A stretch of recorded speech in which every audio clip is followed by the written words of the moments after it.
In many ways, Islam is far more pre-modern in its practice today than Christianity, which has been through an Enlightenment, Industrial Revolution, and a lot of different perspectives and reformations.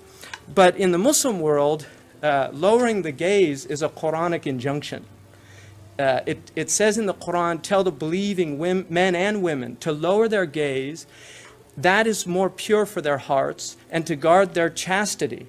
And then it says, and tell the believing women not to display their ornaments, except what is naturally shown from them. So the idea is asking women to help men in this visual problem that men have, that they are deeply stimulated by the female image. You know, William Blake says the nakedness of a woman is the work of God. Chastity and purity have always been the great virtues that come naturally to women, but which men must learn. The Quran uses Mary, the mother of Christ, as the great paragon of chastity and virtue and purity of heart, and describes her as an ideal for men and women. An ideal for men and women.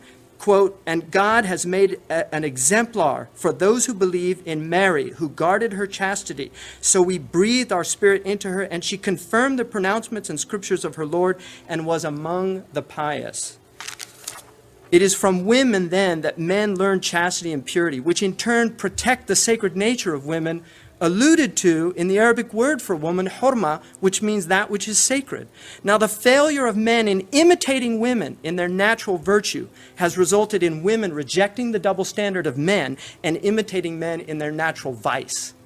The spiritual power of women is great, but so too is the power of their physical attraction to men. It is this power that causes vile men to dominate women and virtuous men to honor and want to protect them. But that physical power of the female form over men is a sensory power that veils men from her metaphysical meaning.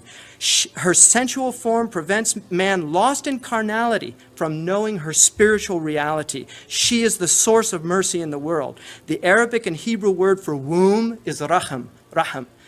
From that is derived the word for mercy, rahmah.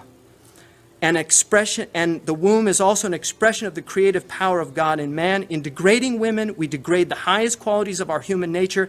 In elevating her, we elevate our highest nature. When her natural virtues, compassion, kindness, caring, selflessness, and love predominate in men, men are able to overcome their natural vices and realize their full humanity. When, however, those virtues are absent, men descend to the lowest of the low and are worse than beasts. In unveiling the outward beauty of a woman, we become veiled from her inward beauty. As a poet from the distant past, Jami', who's the equal of Rumi in Persian tradition, said, I said to my rosy-cheeked lovely, oh, you with bud-like mouth, why keep hiding your face like flirting girls? She laughed and said, unlike the beauties of your world, in the veil I'm seen, but without it I'm hidden.